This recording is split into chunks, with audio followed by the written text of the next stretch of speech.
ঝামেলামুক্ত জায়গায় কম যাই, কারণ আমি নিজে একটু রাগি টাইপের মানুষ, অসামঞ্জস্য পছন্দ না। যখন মানুষের রিটায়ারমেন্টের সময় হয় তখন বলিউডের গান নিঃসন্দেহে চ্যালেঞ্জিং। এসব কেয়ার করে আমরা চলি না, কারণ গত 25 ইয়ার্স কাজ করছি, এর বহু দেখেছি। কিছু আছে আঙ্গুর ফল টক টাইপের হয়ে যায়। দর্শক স্বাগত জানাচ্ছি, আমি মহিব আল হাসান, আর আমার সঙ্গে রয়েছেন বিশেষ একজন অতিথি। বাংলা অডিও গানের কথা যদি আসে তার নামটি শুরুতেই আসবে। তার কাজের মাধ্যমে তিনি তার নামটিকে সিগনেচার করে রেখেছেন। বাংলা অডিও গানের যুবরাজ আসিফ আবগার আমার সঙ্গে রয়েছেন। আমি শুরুতে তাকে স্বাগত জানাচ্ছি। কেমন আছেন? হ্যাঁ, ভালো আছে। আসিফ ভাই, বলিউড যাত্রা শুরু হলো আপনার, এবং সেখানে একটি গানও গেয়েছেন এবং আরও 3টি গান গাইবেন। এই যাত্রাটার গল্পটা একটু ছোট করে জানতে চাই আপনার কাছ থেকে আগে। বলিউডের ব্যাপারটা আসলে অনেক বছর ধরে হচ্ছিল। লাস্ট 2022-তে 2022 সালের অক্টোবর মাসে আমি আবার এটা শুরু হয় প্রক্রিয়াটা। তো তারপরে আমার যে ভিসা সংক্রান্ত বা পাসপোর্ট সংক্রান্ত জটিলতা, বিশেষ করে পাসপোর্ট সংক্রান্ত জটিলতা ছিল, তো ওগুলো শেষ করার পরে আমি আসলে লাস্ট ইয়ারের আর্লিতে 23 সালের শুরুর দিকে আলোচনা শুরু হয়। এবং তখন ফিল্মের মিউজিক ডিরেক্টর আমাকে, যিনি যার গান গেয়েছি, ফোন করেন আমাকে। তো ফোন করে বললেন যে আপনার জন্য আমরা গান তৈরি করবো, আমি চাই আপনি মুম্বাইতে বলিউড ফিল্মের গান গান। তো আমি আসলে এত এই বয়সে এসে এখন যখন মানুষের রিটায়ারমেন্টের সময় হয় তখন বলিউডের গান নিঃসন্দেহে চ্যালেঞ্জিং। তো সেক্ষেত্রে আমি প্রায় লাস্ট 6 মান্থ খুব হার্ড ওয়ার্ক করেছি আমার ফিটনেসের জন্য, কারণ ওখানে যাওয়া একটা স্কিলনেস লাগবে। তো এই আর কি, তো এইগুলা প্রিপেয়ার ছিল। তো শেষ পর্যন্ত মে মাসের 2 তারিখ গানটা গেলে হবে। 1, 2, 3 ঢাকায় জমি জিতে নিন 100% ক্যাশব্যাক সহ 20 কোটি টাকার পুরস্কার। এই বলিউড যাত্রাটা আসলে আপনার শুরু থেকে, যেমন রুনা লায়লা, জেমস ভাই তারা যখন গান গাইলেন তখন থেকে কি এটা শুরু হয় না? আপনার স্বপ্ন ছিল আগে থেকে যে বলিউডে গান গাইবেন? না, স্বপ্নের কিছু নেই এখানে, যে যার যোগ্যতা অনুযায়ী সেখানে পৌঁছে যাবে। তো আমার মনে হচ্ছিল যে হয়তো আমার ক্যাপাবিলিটি আছে, কিন্তু সুযোগ ব্যাটেবল হচ্ছে না। তো এই সুযোগ আরও আগে এসছে, তখন একটা ঝামেলা চলছিল, এই জন্য আর যাওয়া হয়নি। বাট এখন আর ওই সমস্যাগুলি নাই। তো এটা প্লাস 1 বছর যে প্রসিডিউর চলছে সেই রেস ধরে গান গাচ্ছি আমি। ভাই, ফেসবুক খুললে নানা ধরনের মন্তব্য দেখি আমরা, এবং আপনারও বেশ কিছু স্ট্যাটাসগুলো দেখি যেগুলো প্রতিবাদীভাবেই আপনি লিখে থাকেন, এবং ভারত নিয়েও বেশ কিছু লেখা লিখেছিলেন। হঠাৎ করেই বলিউডে আপনি গান গাচ্ছেন এবং এরপরেই সেখানে বাংলাদেশের পতাকা ওড়ালেন। এটা নিয়ে সামাজিক যোগাযোগ মাধ্যমে এক ধরনের আলোচনা হচ্ছে, যেখানে আপনাকেও সমালোচনা করা হচ্ছে। এই বিষয়ে যদি একটু ছোট করে জানাতেন। সামাজিক যোগাযোগ মাধ্যম তো আমার জন্মের আগে না। তা আমরা গত 20-24 বছর কাজ করছি এখানে। আমরা কাজ করি, অর্থাৎ সে যে মন্তব্যটা করবে কেউ, ভালো হলে ভালো, আর নেগেটিভ হলে তার তার নিজের চিন্তা শক্তির ব্যাপার। সে কতটুকু বুঝলো, কতটুকু তার বোঝার শক্তি, বিবেচনা শক্তি আছে, সেটা তার ব্যাপার। এসব কেয়ার করে আমরা চলি না, কারণ গত 25 ইয়ার্স কাজ করছি, এর বহু দেখেছি। যখন অপ্রিয়তির মতো বেরোয় তখনও আলোচনা ছিল, আর আসছে কদিন থাকবে। তো শেষ পর্যন্ত আমি আছি। এগুলোর সাথে কাজের কোনো সম্পর্ক নেই। 1, 2, 3 ঢাকায় জমি জিতে নিন 100% ক্যাশব্যাক সহ 20 কোটি টাকার পুরস্কার। আর যেটা হচ্ছে, বলিউডে আমার যাত্রাটা আরও আগে হতে পারতো, লেটে হয়েছে। লাস্ট 1.5 বছর যাবৎ সুদীপ্ত দাস মুন্সি নামে একজন ম্যানেজার, মার্কেটিং ম্যানেজার ওদের ফিল্মের, সে আমাকে চেস করছিল। তো সে আমাকে আলটিমেটলি 1 বছর আগে কনভিন্স করতে পেরেছে যে আপনি গাইবেন। তো ফেসবুকে আসলে যেটা হয়, আমরা কাজ করি, আমরা কমেন্ট করার স্কোপ দিই। যিনি কমেন্ট করেন তাকে তো আমরা দেখি না, তার কোয়ালিটি সম্বন্ধে আমরা জানি না। তো ফেসবুক আসলে একটা সামাজিক যোগাযোগ মাধ্যম, যেটাকে আমি এখন দেখতে চাচ্ছি না ওইভাবে। আমি আমার কাজ করে যাচ্ছি, আমি জানি আমার কি করতে হবে, কোথায় যেতে হবে। আর কিছু আছে আঙ্গুর ফল টক টাইপের হয়ে যায়। আর যেহেতু আমি একটা পার্টিজান লোক, একটা দ্বিমত থাকতেই পারে, এগুলো নিয়ে গুরুত্ব দেওয়ার কিছু নেই। তারা তাদের কথা বলবে, আমি আমার কাজ করবো। অনেকদিন পর পাসপোর্টটা হাতে পেয়েছেন। এরপরে আমরা দেখেছি যে আপনার বিভিন্ন জায়গায় যাত্রা, আপনি শ্রীলঙ্কাও গিয়েছিলেন, ভারত, এবং বিভিন্ন জায়গায় গিয়ে শো করছেন। এই যে এত বছর পরে দেশের বাইরে গিয়ে কনসার্ট করছেন, মানে সেই জায়গার একটা অনুভূতির ব্যাপার আছে। এবং পাশাপাশি বাংলাদেশে কিন্তু আপনাকে ওইভাবে আমরা কোনো স্টেজ শোতে দেখছি না, কনসার্টে দেখছি না। মানে এইটা কবে নাগাদ সমাধান হতে পারে বলে মনে করেন আপনি? না, বাংলাদেশে কনসার্ট করতে পারেন এটা দীর্ঘদিন, প্রায় 16-17 বছর হয়ে গেছে। এটা আমি ম্যানেজ করে নিছি। এটা আসলে মেনে নিতে হয়, অনেক কিছু মাঝে মধ্যে মনে না নিয়ে মেনে নিতে হয়। আমিও মেনে নিছি।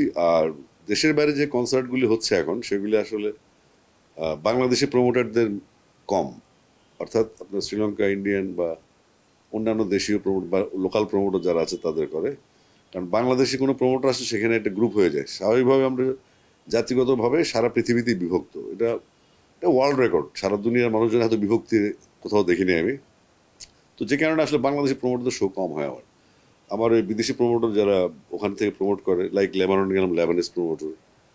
এর আগে গেলাম কোথায় যেন, ওখানে ইন্ডিয়ান প্রমোটার ছিল। এর আগেও শ্রীলঙ্কান প্রমোটার, শ্রীলঙ্কায় যদি শো করি, আর সিঙ্গাপুরে শো যখন করি ওটাই শ্রীলঙ্কান প্রমোটার, সিংটেলের যারা। তো বেসিক্যালি আমি ঝামেলামুক্ত জায়গায় কম যাই, কারণ আমি নিজে একটু রাগি টাইপের মানুষ, মানে অসামঞ্জস্য আমার পছন্দ না। এক কথার মানুষ আমি, এবং যেটা ভালো বুঝি সেটাই করি, এবং ভালো যেটা বুঝে যাচ্ছি সেটাই করে যাচ্ছি। তো এখন শো হচ্ছে ওভারসিজ, অনেক ট্যুর হবে। তো গত বছর আমার কথা ছিল ইউরোপ ট্যুরে যাবো আমি, কিন্তু আমার সময়, তারপরে বলিউড প্রিপারেশন সব কিছু মিলিয়ে ভাবলাম যে আমি এই বছরটা আসলে জুন জুলাই পর্যন্ত আমি টাইম দিব একটু নিজের রেকর্ডিং সেক্টরে, নিজের ফিটনেস এবং নিজের গান। যেহেতু আমি বিলিভ মিউজিকের সাথে কাজ করি, একটা ফ্রেঞ্চ একটা কোম্পানি, এটা অনেক বড় কোম্পানি, তো ওদেরকে মাসে একটা করে কন্টেন্ট দিতে হয়, যে কন্টেন্টের জন্য ভাবতে হয়। তো এগুলো নিয়ে ব্যস্ত আছি আসলে, নিজের কোম্পানিও গুছাচ্ছি, আর কনসার্টের জন্য ফিজিক্যাল ফিটনেসের ব্যাপার থাকে, ওগুলো কাজ করতেছে। একটা গান তো গাইলেন এবং সেখানে আরো দুটি গান আপনাকে অন্তর্ভুক্ত করা হলো, সেটি শুরুতে তো একটা গাওয়ার কথা ছিল, পরবর্তীতে আরো দুটির অফার পেলেন, এটি কিভাবে হলো? সেটা হচ্ছে প্রথম গানটি যখন গাই তখন কো প্রডিউসার এসেছিলেন সাথে। ওনাদের আবার সিস্টেম খুব অন্যরকম, একটা মানে চেন অফ কমান্ড থাকে তাদের, যে কোন কোন লোকগুলা স্টুডিও থাকবে, একদম প্রয়োজনীয় মানুষগুলো থাকে। তো তো মুখটা গাওয়ার পরে প্রডিউসার খুব উত্তেজিত হয়ে গেল, মানে রীতিমতো উত্তেজিত। উনি বললেন যে এই ভয়েসটা আমার লাগবে, এবং স্টার্টিং একটা গান আছে যেটা একটু প্যাথোস টাইপের, একটু মানে এন্ট্রি হবে হিরোর বা হিরোইনের, ওই সময় একটা গান আছে একটু প্যাথেটিক গান। তখন উনি বললেন যে মুখ শেষ হওয়ার আগে বললেন ওই গানটা আসিফ গাইবে। তো হয়ে গেল দুইটা গান। তো এই গান শুনতে এসে আবার আরেকজন প্রডিউসার, আর সরি আরেকজন মিউজিক ডিরেক্টর আসছিলেন এখানে, বা ওই টিমের লোক কেউ, আমি তো সবাইকে ওদেরকে চিনি না ঠিক মতো। তো উনি বললেন যে আমাদের মুভির একটা গান আছে মাহিবে টাইপের, তো ওটা আমাকে শুনলেন, ওইটাও গাইবো। তো গাওয়ার পরে একটা ইন্ডিয়ান কোম্পানি, আবার ওরা অডিও কোম্পানি যেগুলো আছে ভিজুয়ালাইজেশনের কাজ করে, তো ওদের সাথেও কথা হলো। ওরা বললো যে আপনি আমাদের সাথে কাজ করেন, এটা সাধনা স্যার আমার সাথে ডুয়েট হবে, আপনি গাইবেন। এই 4টা গান আর কি। তার মানে একটি সিনেমার না, মানে বেশ কয়েকটি কোম্পানির সাথে সিনেমা এখন, বাট আরো কিছু সিনেমা আছে যারা আলাপ করেছে, যেমন ফিল্মালয়া, যারা ইন্ডিয়ার লিডিং কোম্পানি, আপনার জয় মুখার্জি, ওর বাবা রাম মুখার্জি, উনি হচ্ছে এখন সুজয় মুখার্জি, উনি ফিল্মালয়ার চেয়ারম্যান। ওখানে বড় বড় কাজ হয়, যেখানে আপনার লতা মঙ্গেশকর প্রথম 1940-তে ওনার যে গান গায়, এখানে এফডিসির মতো তাদের নিজস্ব স্টুডিও আছে, অনেক বিশাল ফিল্মালয়া, অনেক বড় ব্যাপ্তিতে কাজ করেন। তো উনিও সিনেমা বানাচ্ছেন, উনিও বলেছেন, যেহেতু আমাকে ডেকে নিয়েছেন এবং উনি শুনেছেন আমি বাংলাদেশ থেকে এসেছি, উনি একটা মাধ্যম ধরে আমাকে ওনার অফিসে দাওয়াত দিলেন। তারপর বললেন যে আমারও এই ধরনের ভয়েস অনেকদিন পাই না, যেহেতু কিশোর সাহেবের আওয়াজ যদি থাকে, তা আপনার মধ্যে একটা ইন্ডিভিজুয়ালিটি আছে, আমরা চাই আপনি আমাদের গান করেন। তো চাইলে তো গাইতে হবে যদি পারি। ভাইয়া, অনেকটা দেরি হয়ে গেল না মনে হচ্ছে? অনেক বছর চলে গেছে জীবন থেকে, 52তম বছর আপনার, 52তম তো পড়েছেন, মানে অনেকটা বছর পরে বলিউডে যাত্রা হলো, এমনটা মনে হচ্ছে না? না, আমি আসলে কখনোই কাজের ক্ষেত্রে এটা আশা করি না, মনে করি না। কারণ হচ্ছে আমাকে যখন কাজটার হুকুম হবে, যখন কাজটার জন্য আমাকে ক্যাপেবল মনে করবে, তখনই কাজটা হবে। আমি যতই চাই, যতই লবিং করি, লিয়াজো করি, এটা কিছু হবে না। তারপর একটা ভাগ্যের ব্যাপার আছে, আল্লাহ চাইতে হবে যে আপনার এই সময় আপনার ভাগ্যে এটা আছে, এটা মানতে হবে। তো যেহেতু আমি সবসময় পজিটিভ মানুষ, আমি সবসময় ভাবি যে যে সময়টা আমার সামনে বা যে সময়টা আমার হাতে, সেটাকেই আমার পরিচালনা করতে হবে সঠিক সিদ্ধান্ত নিয়ে। এবং অবশ্যই আমার যোগ্যতাটা সেখানে এমনভাবে স্থাপন করতে হবে যেন আমাকে ফেরত আসতে না হয়, একটা পার্মানেন্ট জায়গা যেন হয়ে যায়। তো আমি এগুলো করে আসছি লাস্ট 25 ইয়ার্স।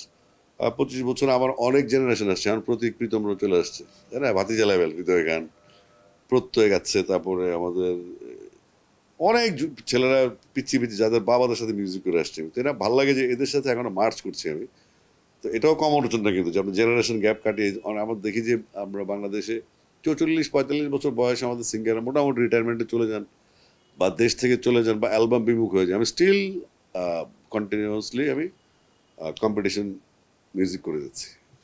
ওই বা 2-3টা প্রশ্ন আছে, আর সেটি প্রথমটা হচ্ছে অনুরাধার সঙ্গে একটা ছবি দেখলাম, তার সঙ্গে কোনো গান গাওয়ার পরিকল্পনা আছে কিনা? আর আরেকটি বিষয়ে মেয়েকে নিয়ে জানবো এবং পরবর্তীতে আপনার কাজ নিয়ে জানবো। অনুরাধা পরলের সাথে এটার প্রোগ্রাম হচ্ছে রাজা কাশেফ, যিনি ইংল্যান্ডে থাকেন, ব্রিটিশ বংশোদ্ভূত পাঞ্জাবি মিউজিক ডিরেক্টর উনি। তো উনি আমাকে প্রায় আরো 1 বছর আগে প্রপোজাল দিলেন যে আমরা অনুরাধাদের সাথে কাজ করতে চাই। তো আমি সাধারণত একটু লেজেন্ডারি আর্টিস্ট যারা আছেন, হয়তো তাদের গান শুনে বড় হয়েছে কিন্তু কখনো রিচ করা সম্ভব না, হয়তো ওনারা গান ওইভাবে করেন না, তো তাদের সাথে কাজ করার সুযোগ পেলে ভালোই হয়। আমারও একটা এক্সপিরিয়েন্স হলো। আর আমার নামের পাশে যদি একজন অনুরাধা পরাল থাকে, এটা আমিও সম্মানিত হই। আমার নামের পাশে যখন উনারা থাকবে, আমার নামের পাশে যখন সাবিনা ইয়াসমিন থাকবেন, তো ডেফিনেটলি আমার এটা সম্মানিত বোধ করি আমি নিজ থেকেই। তো অনুরাধাজির গানটা আরও 1 বছর আগে ডান হয়েছে। তো গত মাসে এটার ভয়েস ডাব করেছেন তিনি। আর আমি ছিলাম একটু সিক, আর আমার পাসপোর্টের ভিসার মেয়াদ শেষ হয়ে গেছিলো, যে কারণে আমি টাইমলি যেতে পারিনি। তো আমি এবার গিয়ে ওই গানটা গাইলাম 1 তারিখে, এই মাসের। অনুরাধাজি গেয়ে ফেলছেন। তো এখন তো আমার শখ ছিল একসাথে গাওয়ার, কিন্তু এটা হয়নি। পরবর্তীতে উনি রাত্রেবেলা ওনার বাসায় আমাকে ইনভাইট করেন, আমাদের পুরো টিমকেই পুরো ডিনার করালেন। একজন মানুষ দেখলাম যিনি এত বড় শিল্পী, নিজের হাতে খাবার ডিস্ট্রিবিউট করে আমাদের খাওয়ালেন, এবং সেকেন্ড টাইম যখন আবার একটু খাইতে ইচ্ছে হলো তখন আবার দিলেন তিনি নিজেই। তো এগুলো আসলে শেখার অনেক ব্যাপার আছে। কারণ অনুরাধাজি মানে একটা ইনিংস, বিরাট একটা কর্মযুগ, একটা যুগ, একটা ইরা। তো সেই হিসেবে রেকর্ডিং হয়েছে, এটা 15ই মেতে রিলিজ হবে। এবং এই গানটার নিয়ে স্পেশালিটি হচ্ছে এটা রিলিজ হবে 15 তারিখ বিকেল 4টায়। এটার সাথে বিলিভ মিউজিকের ব্যানারে হচ্ছে, আমার চ্যানেল থেকে রিলিজ হবে। আর স্পেশালিটি হচ্ছে 15ই মে ব্রিটিশ হাউস অফ কমন্সে একটা সাড়ম্বর অনুষ্ঠান হবে, যেখানে ব্রিটিশ এমপি, মন্ত্রী বা বাংলাদেশে কমিউনিটি কেউ হয়তো থাকবেন। আমি ঠিক জানি না, আমি নিজেই তো অনুরাধাজি থাকবেন। আজকে আমি ইংল্যান্ডের ভিসা পেয়েছি, তো আমিও থাকছি। অর্থাৎ 15ই মেতে হাউস অফ কমন্সে গানটা উন্মুক্ত হবে। এটা আমার জন্য একটা সম্মানের ব্যাপার। আসিফ ভাই, আগামী জুন মাসে বাংলাদেশ খেলতে যাচ্ছে টি-20 বিশ্বকাপ ইউএসএতে, এবং সেখানে আপনি আমরা যেহেতু দেখেছি আপনি বিভিন্ন খেলায় অংশগ্রহণ করেন, মাঠে বসে থেকে খেলা দেখেন, এবার সেখানে উপস্থিত হবেন কিনা? না, আমি আসলে টি-20 খেলা দেখি না। আমার টি-20 খেলাটা আমি অ্যাজ ক্রিকেটার, আমি মনে করি টি-20 খেলাটা আমাদের ফরম্যাটের না। টি-20 ক্রিকেট খেলা না, এটা বেসবল খেলা। তো আমি খুব চোখের সামনে না বলে টি-20 খেলা দেখি না, আমার অত উৎসাহ নেই। ওয়ান ডে যদি হয়তো তাহলে অবশ্যই যেতাম। আসিফ ভাই, 2 বছরের একটা মেয়ে আছে আপনার, এবং তাকে নিয়ে সময় কাটছে আপনার, এবং সেই সঙ্গে তার দুষ্টামি আহ্লাদি, এবং তাকে বাসায় রেখে কিভাবে আসেন, এই বিষয়টা নিয়ে একটু জানতে চাই, একটু যদি জানাতেন আমাদেরকে। আমি তো মনে করি আমার মেয়ে আমার ইন্সপিরেশন, এবং যারা জীবনে মেয়ের বাবা হয় না তারা হচ্ছে আনলাকি ফাদার। মেয়ের বাবা হওয়া হচ্ছে পৃথিবীর সবচেয়ে সুখের কাজ। তো আমি সেটাই এনজয় করছি। এবং আমি ইন্টারেস্টিং হচ্ছে, আমি যখন দেশে বেরিয়ে যাই, তখন যখন তার সাথে কথা বলি ফোনে, ভিডিও কলে, তখন সে খুব উচ্ছ্বসিত থাকে, এবং এটাই ভালো লাগে। আমার সব হাসি খুশি মেয়ে, তো সবসময় আমরা আনন্দেই থাকি এবং একসাথেই ঘুমাই। এবং আমি যতক্ষণ আমি বাসে থাকি ততক্ষণ সে আমার কাছে থাকে। এটাই ইন্টারেস্টিং। এই যে চলে আসলেন অফিসে, অফিসে আসার আগে হয়তো বা আপনাকে ধরেছিল বা আসতে দিব না, এমন ধরনের তো বিপত্তি ঘটেই। না, একটা সিস্টেম করতে হবে না? আমি তো বিশেষ করে আমার ওয়াইফ, তিনি খুব এসব ব্যাপারে আগে থেকেই, যেহেতু 2 ছেলে ছিল, মেয়ে তো একটু দুর্বলতার জায়গা, তো ওকে এমনভাবে প্র্যাকটিস করানো হয়েছে, সে বাই শিখে গেছে। অর্থাৎ আমি যখন মাস্ক পরি, আমি যখন চশমাটা নেই চোখে দিয়ে মাস্কটা পরি, তখন সে বোঝা যায় বাবা বাইরে যাবে, তখন সে আমাকে সি অফ করে একদম লিফট এলিভেটর পর্যন্ত। তো এটা একটা আউটস্ট্যান্ডিং। আমি খুব ভয় ছিলাম যে ও তো আমার এক জীবন একটা ঝামেলা হয়ে যেতে পারে, কারণ মেয়ে তো। বাট ওরকম কোনো সমস্যা হয় না। আসিফ ভাইয়া, অসংখ্য ধন্যবাদ আপনাকে সময় দেওয়ার জন্য। ভালো থাকবেন, সুস্থ থাকবেন। Thank you. সময় টিভিকে ধন্যবাদ।